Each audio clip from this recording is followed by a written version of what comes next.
ఈరోజు మనం బలగాల విభాగంలోను భగవానుడి ధర్మనిరతి. కురుక్షేత్ర సంగ్రామంలో తన సాయం కోరిన దుర్యోధన అర్జునులకు బలగాన్ని పంచడంలో శ్రీకృష్ణుడు అనుసరించిన విధానాన్ని ఎవరెంత వ్యాఖ్యానించినా ఆ చర్య వెనుక ఏముందంటే ధర్మకాంక్షే దాగుంది. ఆయన చేసినవన్నీ తప్పులనే అజ్ఞానముతో భావించిన అది జ్ఞానులకి అది ధర్మం.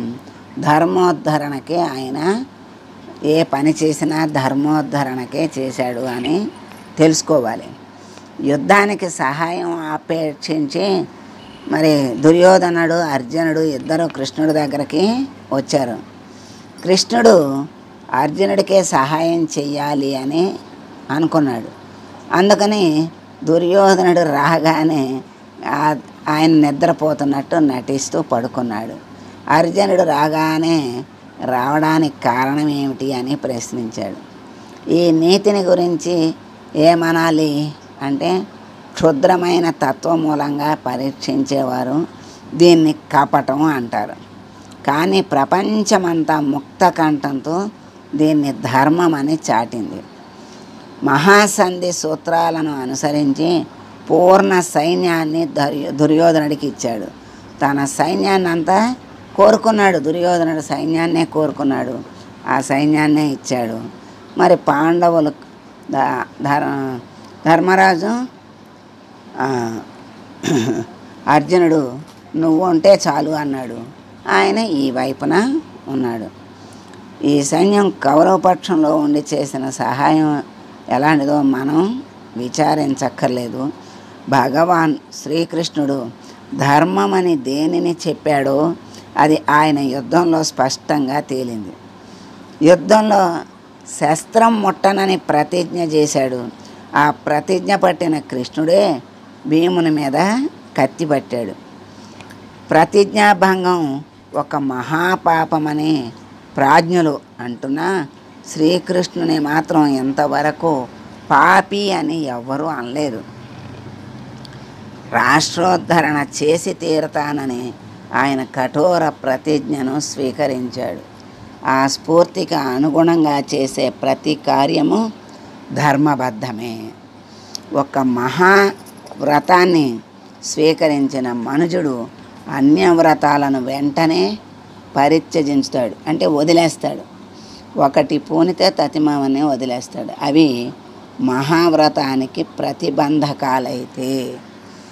ఇప్పుడు గొప్ప పనికి చిన్న పనులు ఏమన్నా అడ్డం వస్తే ఏం చేస్తారు? వాటిని వదిలేసి ఆ పెద్ద పని మీదే దృష్టి పెట్టి ఆ పెద్ద పనిని పూర్తి చేస్తారు. అలాగే ఈయన ధర్మ ఉద్ధరణ కోసం తాను పట్టిన ప్రతిజ్ఞలు కూడా పక్కన పెట్టాడు. మరి కౌరవపక్షంలో ఉన్న సమస్త మహారథుల సంహారాన్ని గురించిన కథ యావత్తు అందరికీ తెలిసిందే. బాణసంధానం కూడా చేయనట్టి సందర్భంలో శిఖండి అండతో భీష్మవధ జరిగింది. ఏదో ఒక ఏనుగును చంపి అశ్వత్థామ హత్య అనే అసత్య వార్తను కల్పించి ధర్మరాజు అంతటి సత్యవాది నోట కూడా అశ్వత్థామ హతో వరోహో కుంజరోవా అని అనిపించాడు. దుఃఖాతిశయం వల్ల ద్రోణుడు శస్త్ర సన్యాసం చేసి హతుడయ్యాడు. మాయ పన్ని సంధ్యను సృష్టించి తల ఎత్తిన జయద్రథుని చితి మీద పడి నశింపనున్న అర్జునుడు వధించాడు. రథం భూమిలో కుంగినప్పుడు కర్ణుని వధించాడు. గదాయుద్ధ నియమాలకు వ్యతిరేకంగా తొడల మీద కొట్టించి అతని వధకు కారణమయ్యాడు. పై సమీక్షల వల్ల ఇవి అన్యాయంగా అధర్మంగా కనిపించటం సహజం. కానీ ఇవి సంపూర్ణ న్యాయ సమ్మతాలు, ధర్మబద్ధమైనవి అని తెలుసుకోవాలి. ఇలాంటి ఆచరణ ద్వారానే సంవత్సరాల తరబడి అనేక మంది ఋషులు మునులు పరిరక్షిస్తున్నటువంటి ధర్మరాజ్య స్థాపితం పొందింది. మహర్షి వ్యాసుడు దేని కొరకు దుఃఖిస్తూ ఊర్ధ్వ బాహుర్విరౌభ్యేష నచ కశ్చిత్ శృణోతు మే ధర్మాధర్మశ్చ కామశ్చ సధర్మ కిం న సేమ్యతే అని అంటుండేవాడు. అట్టి ధర్మరాజ్యాన్ని తన ఈ నీతి ద్వారా భగవాన్ శ్రీకృష్ణుడు స్థాపించాడు. అలాంటి మహాపురుషుణ్ణి అధర్మ ప్రవృత్తి కలవాడని కానీ అసత్యవాది అని కానీ ఎలా అనగలం? ఆయన సత్యవచనం ఉచ్చరించినంత మాత్రాన ఉత్తరాగర్భస్థ మృత పరీక్షిత్తు జీవితుడైనాడే. మరి ఇది చాలదా ఆయన సత్యవాదిత్వాన్ని నిరూపించడానికి? ఇంతవరకు తామన్న ఒక్క మాట కూడా యథార్థంగా తేలని ఈనాటి మహా సత్యవాదులంతా దీన్ని పోల్చి చూసుకుంటే ఎంతో మేలు. అప్పుడు వారు సత్యం అంటే వాస్తవికంగా ఏమిటో తెలుసుకుంటారు.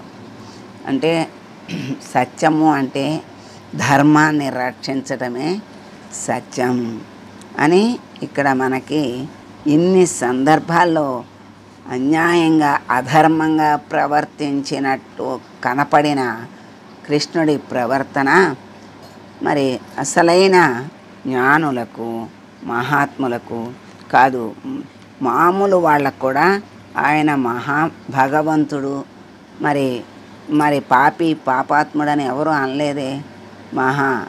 మరి జగద్గురువు అన్నారు. ఆయన చెప్పినవన్నీ విని జగత్తుకే గురువుగా అయ్యాడు. సాక్షాత్తు పరమాత్మే అవతారాన్ని దాల్చి ధర్మాన్ని ఉద్ధరించి మళ్ళీ అర్జునుడిని అడ్డం పెట్టుకుని ధర్మబోధ జ్ఞానబోధ చేసి అందరినీ లోకంలో ఉన్నటువంటి వాళ్ళందరినీ కూడా ఉద్ధరింపచేయాలనే దృష్టితో చక్కగా ఉపదేశం చేశాడు. అందుకని ఆయన్ని జగద్గురువు అన్నారు. అటువంటి జగద్గురువుకి నమస్కారాలు చేసుకుంటూ శుభం పలుకుదాం.